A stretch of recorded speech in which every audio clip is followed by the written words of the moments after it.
Hello, my name is Lauren Enneking, and I've chosen to explore the concept of pacifism.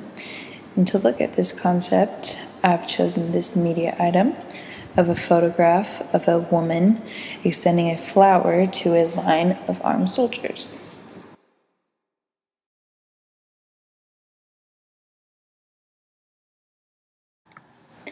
The photograph was taken by photojournalist Mark Ribot and is entitled Flower Power, which is also the name of a concept I'll be talking more about later. This scene happened at an anti-Vietnam War protest at the Pentagon in Arlington, Virginia on the 21st of October, 1967. The photo's main subject is Jan Rose Cashmere, who was 17 years old at the time. In an article published by Smithsonian Magazine, Ribot recalls of the event. She was just talking, trying to catch the eye of the soldiers, maybe try to have a dialogue with them. I had the feeling the soldiers were more afraid of her than she was of the bayonets.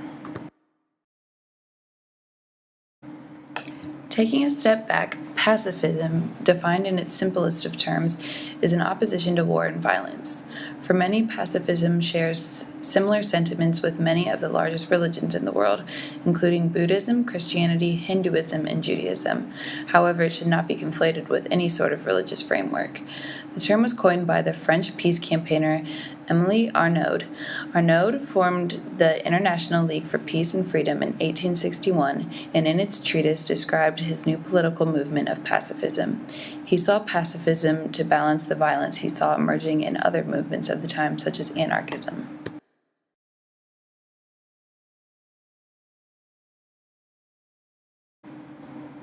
Looking more in depth, pacifism is more than a simple opposition to violence.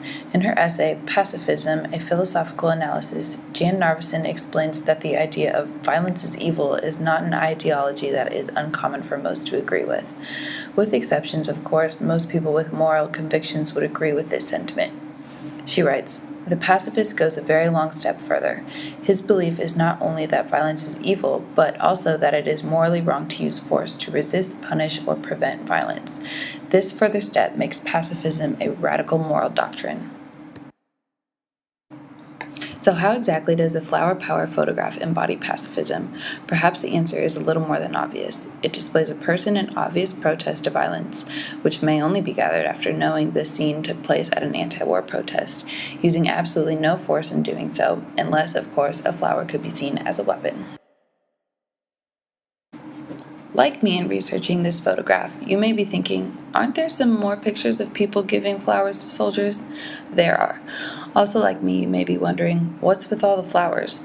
The answer to that lies in the Flower Power movement. That this isn't simply a motto from the Austin Powers trilogy came as news to me.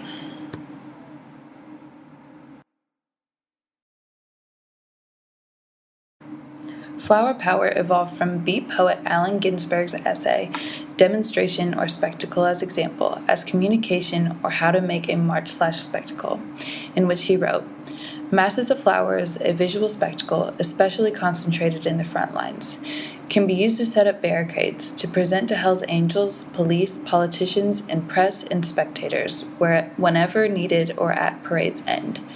Marchers should bring crosses, to be held up in front in case of violence, like in the movies dealing with Dracula." Ginsberg's urging to use flowers as a sign of protest resonated with those involved in the anti-war protest, and thus Flower Power was born. It was a slogan which promoted pacifism at its finest, because what is less threatening or forceful than a flower? Eventually, Flower Power was adopted by the counterculture movement as a whole, which explains its pervasiveness in the Austin Powers movies. Ribot's photograph captures an iconic time in America and the world in general's history, but admittedly there are many other great examples of pacifism from this time and from others as well. What made Flower Power stand out to me was its longevity. The Smithsonian's article that outlined Ribot's work also caught up with the photograph's protagonist almost 40 years later. In 2004, Kashmir attended a protest in London of the Iraq War.